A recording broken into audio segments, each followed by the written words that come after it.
Buenos días, mi nombre es Jessy Lacerda, soy ginecóloga asistente de la Clínica Ginecológica A y en el día de hoy vamos a hablar sobre embarazo gemelar.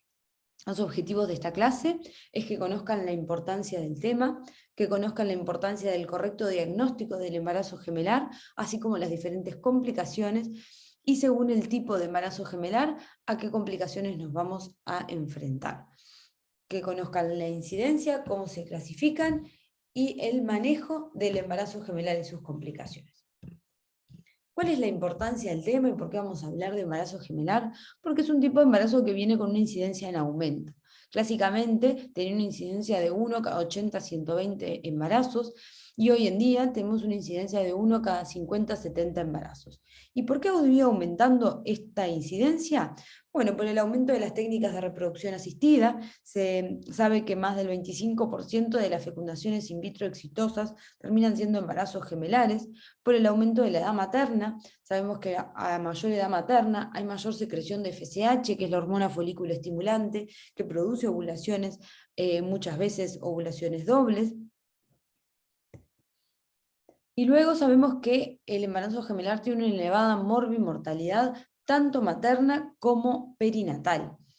La mortalidad materna va a estar aumentada 2,5 veces si la comparamos con los embarazos simples, y estos embarazos tienen un riesgo de prematurez del 50%, o sea que sabemos que más de la mitad de los embarazos gemelares van a ser prematuros.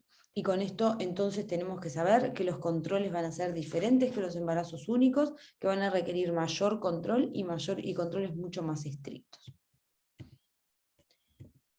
Bueno, ¿y cómo definimos a un embarazo gemelar? Tenemos que distinguirlo del embarazo múltiple.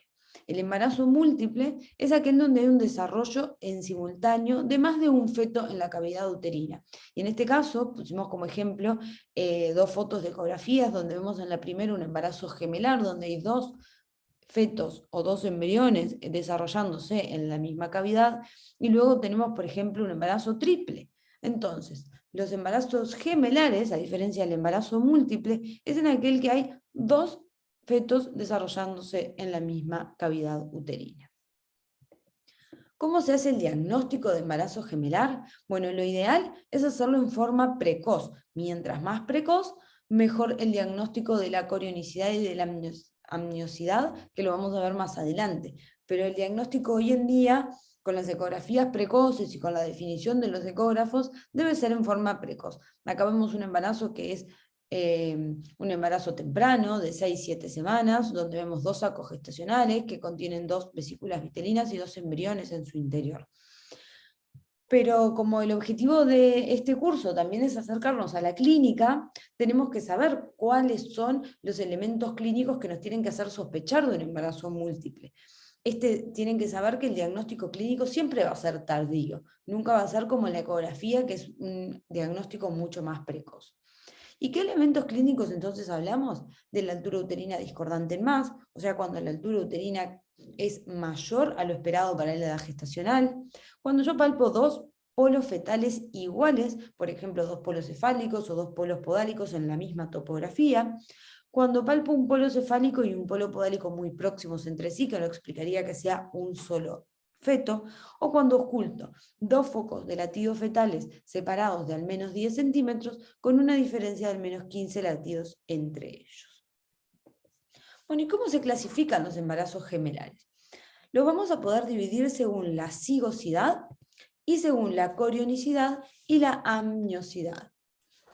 Según la cigosidad, los embarazos gemelares pueden ser disigóticos, que van a corresponder a 2/3 de los embarazos gemelares, o pueden ser monocigotos, que van a corresponder a 1/3 de los embarazos gemelares.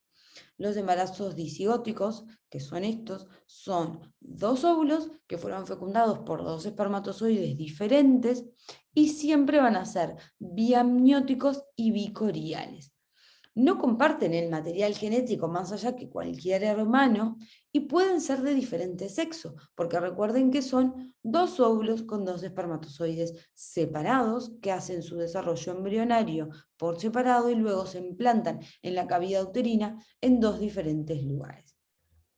Hay algunos factores de riesgo que se reconocen para los embarazos gemelares disigóticos que son vinculados a la ovulación múltiple. Y entre ellos reconocemos la multiparidad, la edad materna mayor a 35 años, la raza negra, los antecedentes familiares por línea materna de embarazos disigóticos gemelares, el antecedente personal de haber tenido un embarazo gemelar, las terapias de reproducción asistida, que cuando son de baja complejidad puede haber una ovulación de más de un óvulo a la vez por la estimulación ovárica, o cuando es una fecundación in vitro, cuando se transfieren dos embriones a la vez en el mismo tratamiento, y por último el abandono de anticonceptivos orales en forma reciente. Entonces, como en suma, los embarazos disigóticos son genéticamente distintos, pueden tener diferente sexo o pueden ser del mismo sexo, y siempre van a ser biamnióticos bicoriales, por lo tanto, dos placentas, dos bolsas amnióticas. Los monocigotos, que son un tercio de los embarazos gemelares, es un espermatozoide que fecundó a un óvulo y que luego se divide precozmente. Cada embrión va a tener el mismo material genético, o sea que son gemelos idénticos genéticamente. No se identifican factores de riesgo y depende más de la biología del huevo fecundado. Y acá vamos a reconocer diferentes tipos de embarazos gemelares monocigóticos según el día que se divide ese embrión. Cuando se divide precozmente, antes del día 3, vamos a tener un embarazo gemelar biamniótico bicorial. Recuerden que estos siempre van a tener el mismo sexo porque son embarazos que comparten todo el material genético. Luego, cuando se dividen entre el día 3 y el octavo, luego que se ocurrió la diferenciación trofoblástica, vamos a tener un embarazo que es biamniótico monocorial. Por lo tanto, comparten la placenta, pero no comparten las bolsas amnióticas. Y cuando la división es más tardía, entre el día 8 y el 12avo, o cuando luego que ocurrió la diferenciación trofoblástica y amniótica, ambos fetos van a compartir tanto la placenta como la bolsa amniótica, por lo tanto son monoamnióticos monocoriales. La diferenciación cuando se da luego del día 12 se da cuando hay una segmentación incompleta de estos gemelares y se producen los siameses. Entonces podemos decir que en el 77% de los embarazos gemelares van a ser biamnióticos bicoriales. Entre ellos, algunos van a ser disigóticos y algunos van a ser monocigóticos. Y luego vamos a tener los monocoriales, que son los que comparten la placenta, 23% de los gemelares, que siempre van a ser del mismo sexo, van a ser siempre monocigóticos y ellos pueden compartir o no la bolsa amniótica, o sea que pueden ser monocoriales biamnióticos o monocoriales monoamnióticos.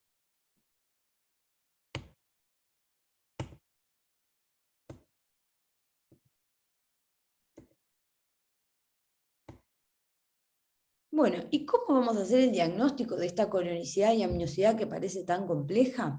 Bueno, el diagnóstico es fundamental hacerlo en lo más precozmente posible. Este es el diagnóstico más importante en el embarazo gemelar. Se tiene que hacer en el principio del embarazo y tiene que definir la amniosidad y la corionicidad. Este diagnóstico nos va a permitir presumir las posibles complicaciones que vamos a tener, establecer un pronóstico de ese embarazo gemelar. Vamos a ver más adelante que el pronóstico va a estar dado por cuánto comparten esos fetos, placenta o bolsas amnióticas, para determinar una óptima vigilancia de la salud fetal antes del nacimiento y para elegir el momento adecuado para este nacimiento.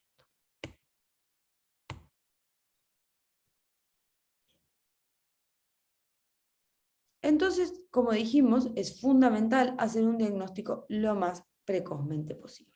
Si nosotros hacemos una ecografía entre las 5 y las 6 semanas, vamos a ver que la ecografía va a haber 2 sacos gestacionales. El número de sacos va a coincidir con el número de placentas. Es el signo más precoz, tiene una gran sensibilidad y especificidad diagnóstica y tiene una menor variabilidad intra e interobservador.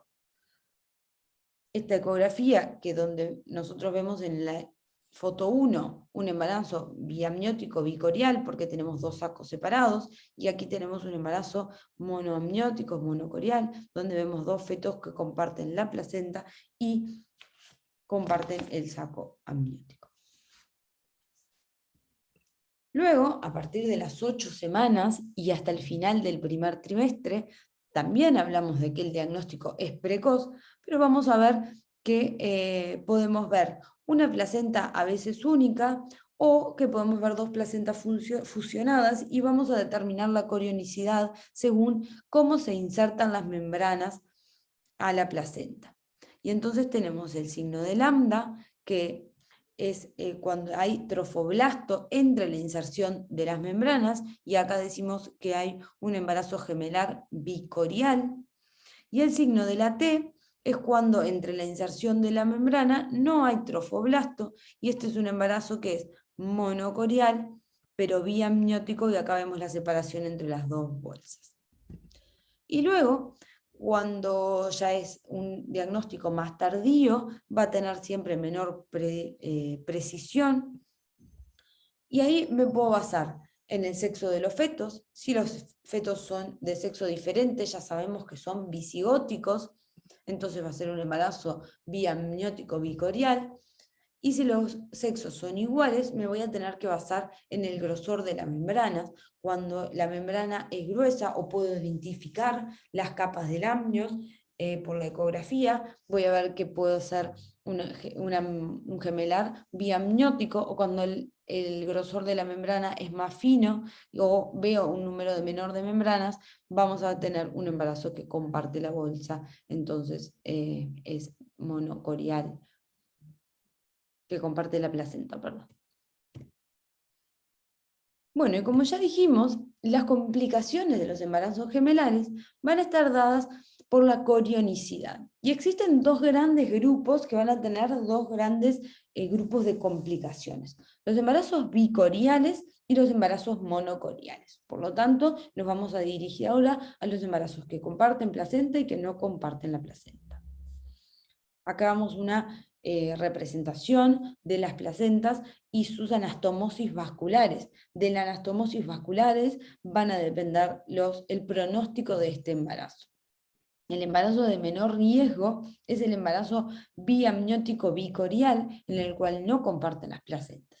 Y en el embarazo monocorial hay más riesgos. En todos esos embarazos van a existir anastomosis vasculares, y de la división del territorio placentario, del número de anastomosis, del calibre y de dirección de la anastomosis, es que nosotros vamos a establecer el pronóstico en este embarazo.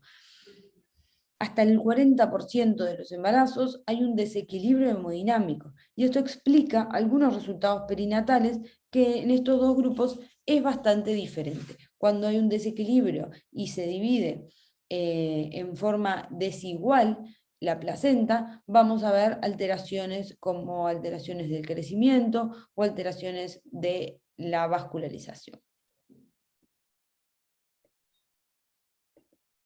Acá vemos, por ejemplo, en esta imagen, la distribución desigual de la masa placentaria de un gemelar al otro.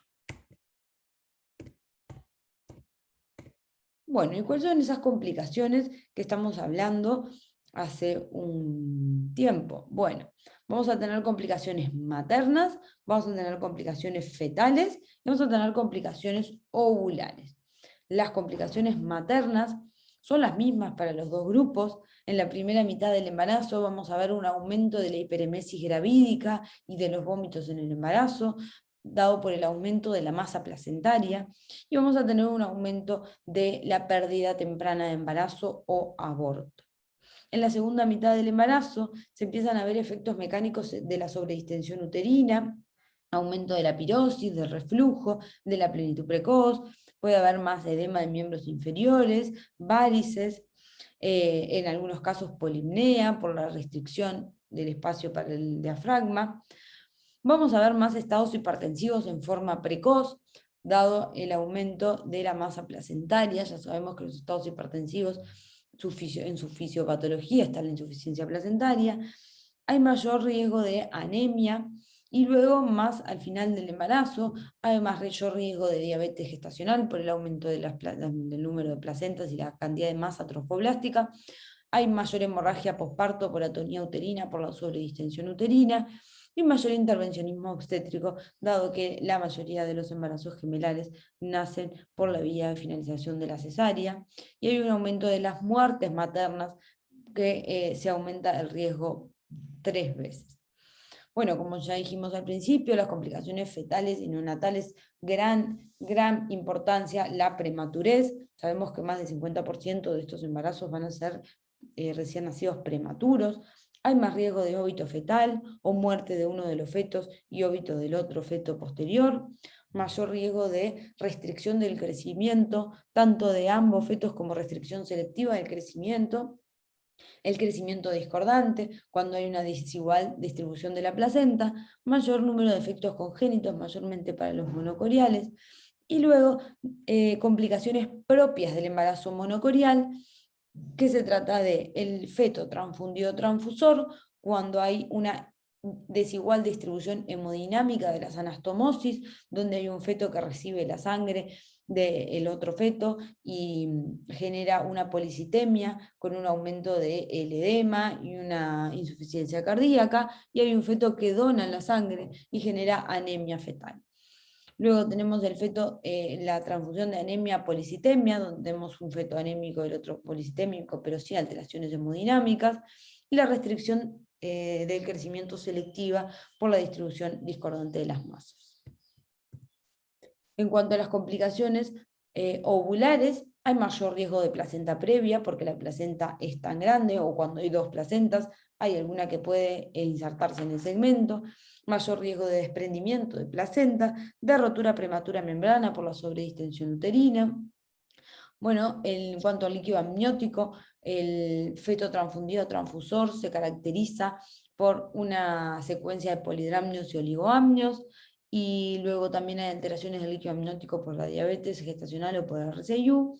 Puede haber en los embarazos monocoriales y monoamnióticos entre el cruzamiento de los cordones y nudos reales, mayor riesgo de prosidencia de cordón o de inserción velamentosa del cordón cuando el cordón se inserta excéntricamente en la placenta, y eso genera algunas complicaciones en el embarazo también.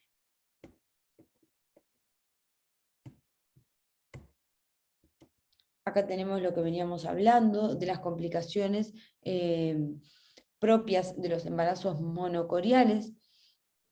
Tiene cuando hay una discordancia en el flujo arteriovenoso, se ve el síndrome de transfusión feto-fetal. Su diagnóstico se hace cuando en un feto hay un polidramnios con un bolsillo mayor vertical más de 8 centímetros, y en el otro feto veo un oligoamnios con el mayor bolsillo vertical de 2 centímetros. En ese feto con el oligoamnios veo ausencia de vejiga y pueden haber alteraciones en el Doppler. Tiene una elevada mortalidad y es una complicación que se ve principalmente al principio o a la mitad del segundo trimestre. Luego tenemos el síndrome de anemia policitemia, que lo vamos a confirmar neonatalmente, pero lo podemos sospechar luego con el diagnóstico prenatal, midiendo la anemia fetal mediante la estimación de la hemoglobina fetal con la velocidad máxima de la arteria cerebral media mediante el estudio de Doppler.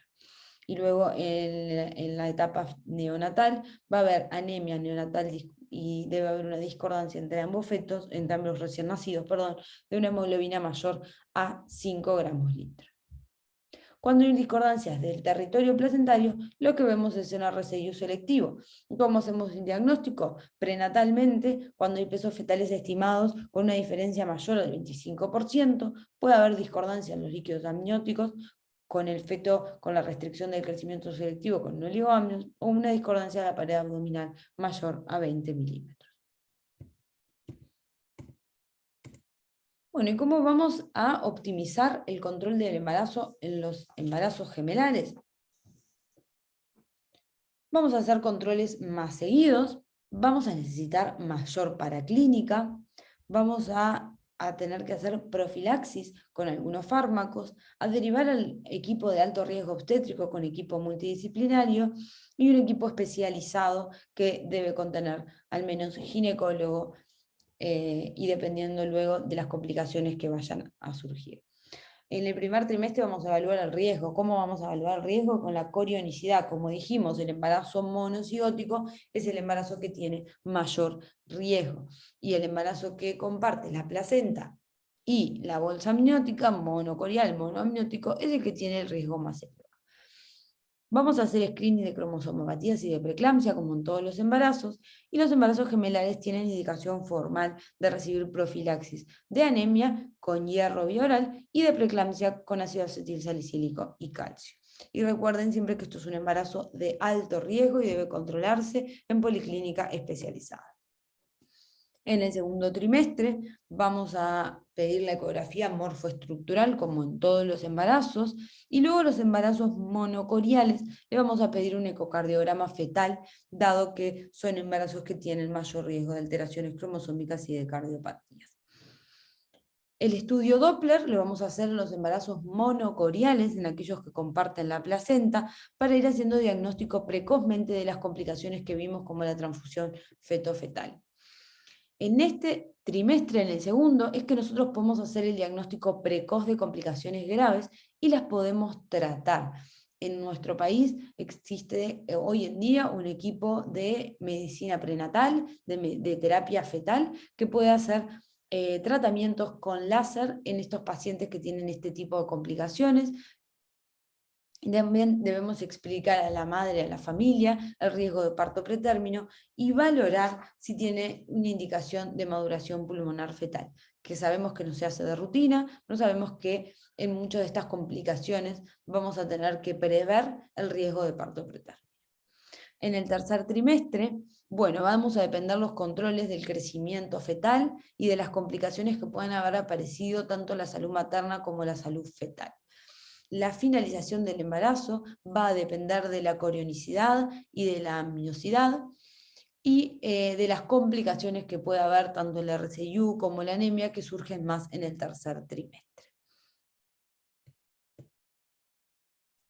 En cuanto a la finalización del embarazo, tenemos que saber que el embarazo gemelar biamniótico bicorial no tiene contraindicado el parto, si bien sabemos que va a ser un trabajo de parto de alto riesgo, puede tener un trabajo de parto y parto, un embarazo gemelar biamniótico bicorial, y vamos a planificar la interrupción del embarazo a las 37-38 semanas por la vía que sea más adecuada, individualizándolo en cada paciente.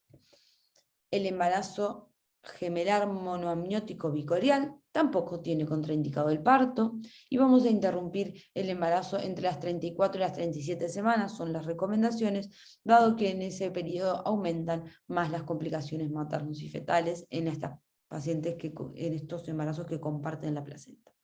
Y luego el embarazo monoamniótico monocorial sí tiene contraindicado el parto por el riesgo muy aumentado de accidentes de cordón o desprendimiento de placenta luego que nace el primer gemelar. Y en estos embarazos, según las complicaciones que vayan surgiendo, vamos a planificar el nacimiento para las 32-34 semanas, dado que en esos periodos empiezan a haber más complicaciones graves. Para decidir la vía del nacimiento y para definir si yo quiero o si puedo ofrecerle a la paciente y a la familia tener un parto vaginal, tenemos que ver el número y la ubicación de los fetos. El 40% de los fetos biamnióticos bicoriales están ambos en encefálica y tiene el parto y el trabajo parto y parto una alta tasa de éxito cuando ambos están en encefálica. Tengo que saber que es un parto que debe ocurrir en un centro de tercer nivel, que debo tener la posibilidad de monitorizar a ambos fetos y que debo tener un ecógrafo en sala luego que nace el primer gemelar para identificar cuál es la posición del segundo gemelar y debo tener un bloc disponible en caso de complicaciones o emergencias obstétricas. Muchas gracias por la atención, espero que haya sido útil y quedo a las órdenes por cualquier duda o pregunta que surja.